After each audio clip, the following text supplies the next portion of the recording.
For this episode of Children of Heroes, we traveled to Bushi on the northwest outskirts of London, where we spoke to Madame Katharine Whitaker, daughter of leading aircraftman Mikuláš Mayer. Thank you for participating in our project Children of Heroes. Your father served in the Royal Air Force during the Second World War. In fact, he escaped from Czechoslovakia in March 1939 in a rather unusual way via Sweden. Is that right? That's correct. Well, I understand from my father that he went to Prague initially in March 1939 to get some sort of visa to travel actually via Germany to leave Czechoslovakia, but he was turned back at the border.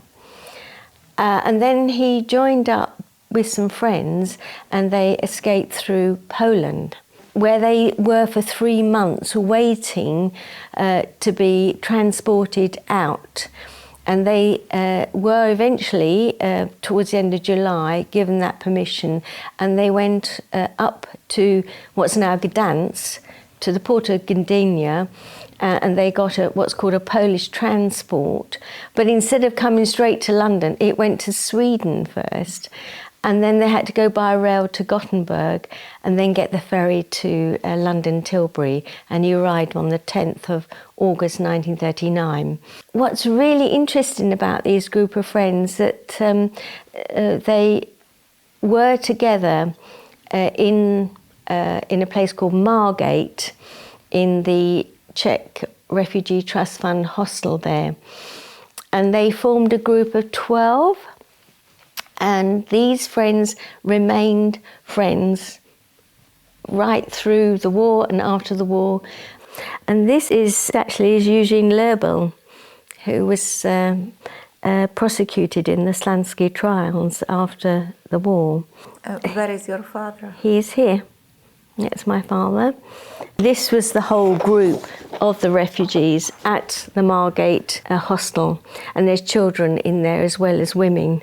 I would love to be able to find all of the names. The nearest I've got to it is the 1939 register that lists the names of the people at that time in September that the British government did.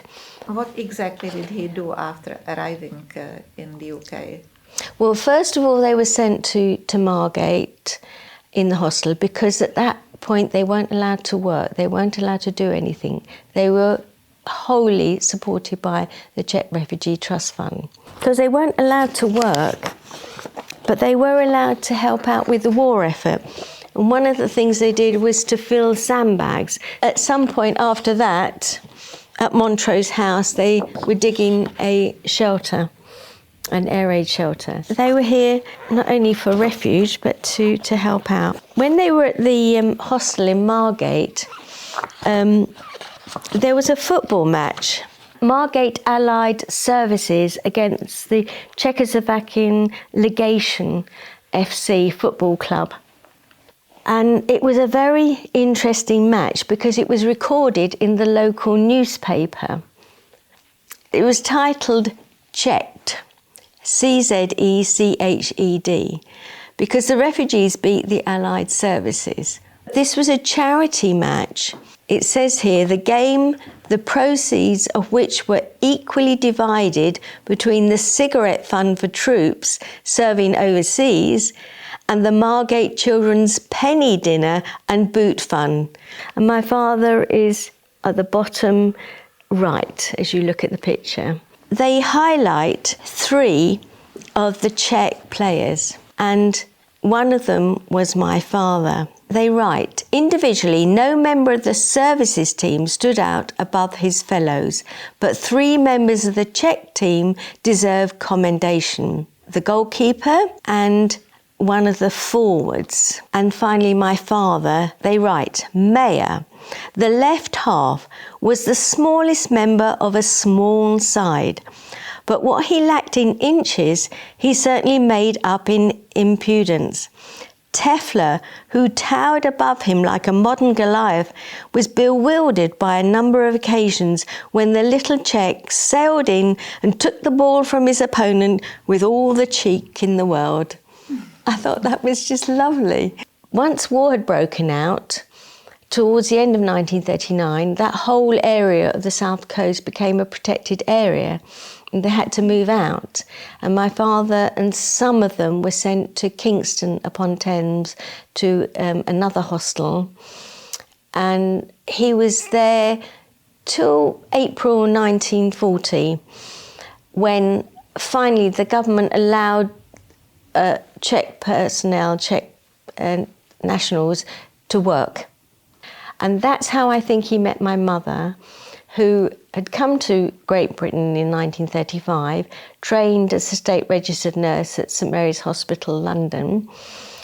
And in June 1940, she was dismissed by orders of the Home Office. And I've since found out that because the government was worried that German nationals, German nurses nursing British personnel, especially soldiers, that they couldn't accept that. And so suddenly she had no work, and she had to ask the Jewish Refugee Committee to help her. And they sent her to work on a farm in the West Country. And I think that's how they met. And I've since learnt that in the RAF squadrons, they were very, very short of mechanics. And that's probably why he got enlisted, because he was already, 29, 30. It didn't actually happen until the 8th of November 1942. He remained with RAF 311 till October 1945, when he was demobbed. This is the actual squadron. So this is Squadron 311, RAF 311 Squadron. So this was at RAF Station Bewley in June 1943. He did say that they were an important part of the squadron, and he did see men go out and not come back again, friends of his. I thought this was a particularly lovely photograph. My father is, as you look at the picture, is on the far right. I don't know who the other airmen are, except for the one stood next to him. His Christian name was David in English, and I can't pronounce the Czech pronunciation. This was when he was in the army in 1935. I have actually worked out what that says. Infantry Regiment 5, 8th Company, and they were based in Prague. So I'm going to try and see if I can get his records. Many, many years later, we went in 1983 with my father and his second wife and my half-sister to Budapest for their 25th wedding anniversary celebration. And on the way home, the plane stopped at Prague airport. We weren't allowed to get off the plane. They were picking somebody up. It must have been somebody quite important. And while we were waiting, my father said to me, the last time I was here was in 1945, when we came to hold the airport while Edvard Beneš formed a government in Prague. Up to that point, he'd never, ever returned to Czechoslovakia. We could never persuade him to come back. And I think because memories weren't particularly good for him. And of course, his parents were murdered in Auschwitz during the Holocaust. And his sister was in concentration camp but survived. And his brother also died in the war. Quite a lot of his extended family were murdered as well. So my father never talked much about them. I think it was too traumatic for him. What did your father do after the war? Well, he remained working in his trade as a mechanic, and he travelled a lot because he was repairing very big machinery on site. He did that for a long time, really up to the time when my mother died in 1952. And then he sought a job more local because he was tasked with looking after 4 very small children. My youngest brother was 3 and I was 5. My elder brother was 8 and my sister was 10 and a half, 11. It was a very, very difficult time for him. His greatest passion was gardening. Yes. He won several prizes and trophies. He did. My father loved gardening. Fortunately, he had a big garden when in the house that I grew up in, but it was mainly for growing vegetables and fruit bushes and fruit trees to help feed us, as we were a large family. And then he started to grow flowers as well as growing vegetables. And his passion was growing dahlias and chrysanthemums. He won many prizes in horticultural shows. He'd found his, what I call peace, you know, after all the traumas of before the Second World War, during the Second World War, and when my mother was ill, he finally found his place, and he was very, very happy doing his gardening, growing his flowers. How important is it for you to reconnect to your family's roots? Very, very important. I sort of grew up amongst the refugee community here in London. I went to a school that was founded by refugee teachers. My stepmother was also a refugee from Germany, but from East Germany. Because her family was still living in East Germany, as from the age of 12, we used to go and visit. So the connection is really, really, really strong. And also being able to find out more about your family has only really been easier in the last, I say, 20 years with the internet, with archives being digitised, and really by encouragement from my own children. When I retired, they said, "Mum, now's the time to do the research." And so I have. I would like to do that for my father's family, but at the moment I haven't found any new relatives. But that's mainly because it's so difficult to research them. You chose to become a history teacher. Did your father's life inspire you?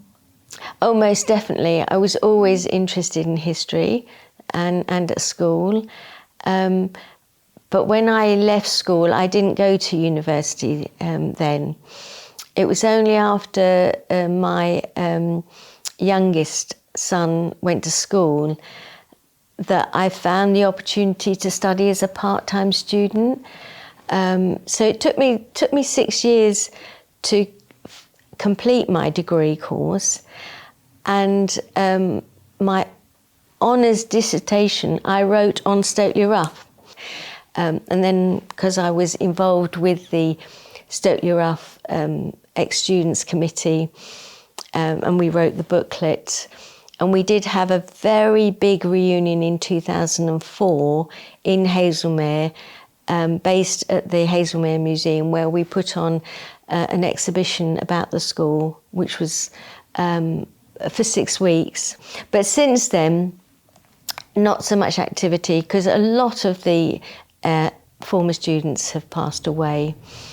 And we decided that there wasn't really enough people to do the organising.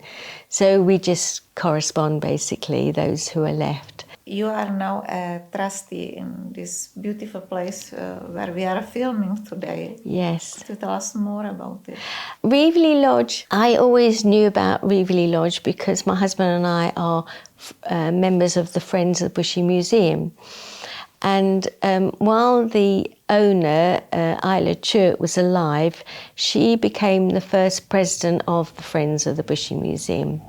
And she opened her house up every summer for a garden party to raise funds for the museum. She died in 2003, and I didn't really become involved here till 2015. I was asked if I would do some research for the trust, because they own the field opposite this building, and they were actually looking to sell it for development. Of course, there was a lot of opposition to that from the local residents and so on. So one of the things the local residents came up with was that the field was the last remaining bit of what's called Bushy Heath, because this area is called Bushy Heath. They were arguing this was a piece of common land that went right back to the medieval period, but I was able to prove that it wasn't, that it had been owned by the lord of the manor. Some of that piece of work that I did, I was invited to become a trustee, and I've enjoyed doing that. I've had quite a lot of opportunity to do things. I curated an exhibition in 2017. You know, that's what we're about, to make this a place and site for people in the community to use and to enjoy.